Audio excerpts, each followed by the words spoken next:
Erika Kirk should be dragged into a police precinct for questioning, like I said, you can show me the person who disagrees with me on that after I will reveal to you what we can now confirm. You can show me that individual and I will show you a blown fraud. Today, I'm going to walk you through exactly what happened on February 12th, 2026, when Candace Owens publicly named Erika Kirk on her podcast, and why, from a professional controversy analysis standpoint, this wasn't just commentary, it was a calculated escalation. Let's start directly with what was said. Owens didn't ease into it. She didn't frame it as a light discussion. She said, quote, Erika Kirk should be dragged into a police precinct for questioning. That's not casual language. That's not neutral analysis. That's a demand framed as a question of accountability. Technically, it's not a criminal accusation, but psychologically, it plants the image of criminal investigation in the audience's mind, and that distinction matters. Then she escalated. We are way beyond coincidence. This is now a full-blown conspiracy. That's the moment the episode shifted. We moved from suspicion to declaration. When a high-profile commentator uses the word conspiracy, it changes the temperature of the room instantly. And from an analytical perspective, that shift was intentional. Now let me break down the structure she used, because this wasn't random. First tactic, moral polarization. Owens said, if you disagree, you're a fraud. That line effectively divides the audience into two camps, those aligned with her and those who are morally compromised. This is a powerful retention strategy. It eliminates neutral ground. It forces emotional investment. Second tactic, pattern stacking. She laid out multiple clues, which she referred to almost like paw prints. Individually, each point might appear circumstantial, but when stacked together in rapid succession, they create a pattern narrative. The first clue involved an assistant allegedly not being sent to an event because of a bad feeling. Owens framed this not as intuition, but as potential foreknowledge. Notice the subtlety. She didn't directly say foreknowledge. She let the implication do the work. The second involved inconsistencies around text messages. Owens repeatedly said, if there are messages, share them. This is a strategic transparency demand. When you publicly call for transparency, the absence of it begins to look like concealment, whether or not that's objectively true.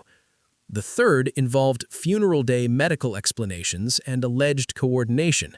Her phrasing here tightened. Everyone should answer basic questions. On its face, that sounds reasonable, but in the context of an already declared conspiracy, those basic questions carry prosecutorial weight. Then she introduced a geopolitical layer, the Israel angle. Owens suggested that Charlie's stance on Israel may have been shifting. This introduces motive framing. Again, not direct accusation, but narrative layering. And to reinforce that, she played a clip of Megyn Kelly discussing Charlie potentially rethinking his Israel position. That's credibility stacking. Bringing in a recognizable media voice makes the theory feel less isolated. And then came the most important line, I believe this is a conspiracy. From a controversy analysis standpoint, that's the pivot from questioning to positioning. Once you state belief, you own the narrative. But here's the critical distinction. No court findings were cited. No official investigative conclusions were presented. The case built in that episode was rhetorical, not judicial. Now, my professional assessment. This was high-risk commentary, strategically structured, carefully phrased, legally aware. Owens avoided direct criminal charges in her wording. She stayed in the realm of suspicion and belief. But the cumulative effect of repetition, tone, and framing moved the audience toward a conclusion. That's sophisticated persuasion. At the same time, it's legally delicate, repeatedly suggesting that a private individual should be questioned by police while declaring belief in conspiracy edges close to reputational risk territory. It energizes supporters, but it also invites scrutiny. The reaction ecosystem reflected that divide. Supporters argued she was asking hard questions. Critics called it reckless insinuation. Legal commentators noted that language matters, especially when platforms are this large.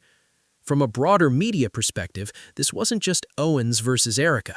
It signaled internal fracture within conservative media circles. When disputes go public at this level, they become loyalty tests. Transparency versus unity, accountability versus protection. And here's what makes this episode so viral-ready: pacing. Every 2 to 3 minutes there was a quotable moment, dragged into a precinct, full-blown conspiracy. If you disagree, you're a fraud. These are soundbite anchors, designed, whether intentionally or instinctively, for circulation. My conclusion? Candace Owens executed a tightly structured narrative escalation. She framed suspicion as moral urgency. She layered circumstantial elements into a pattern. She avoided direct charges but declared belief. That's a powerful combination. But once the word conspiracy enters public discourse, the conversation no longer belongs to just one speaker.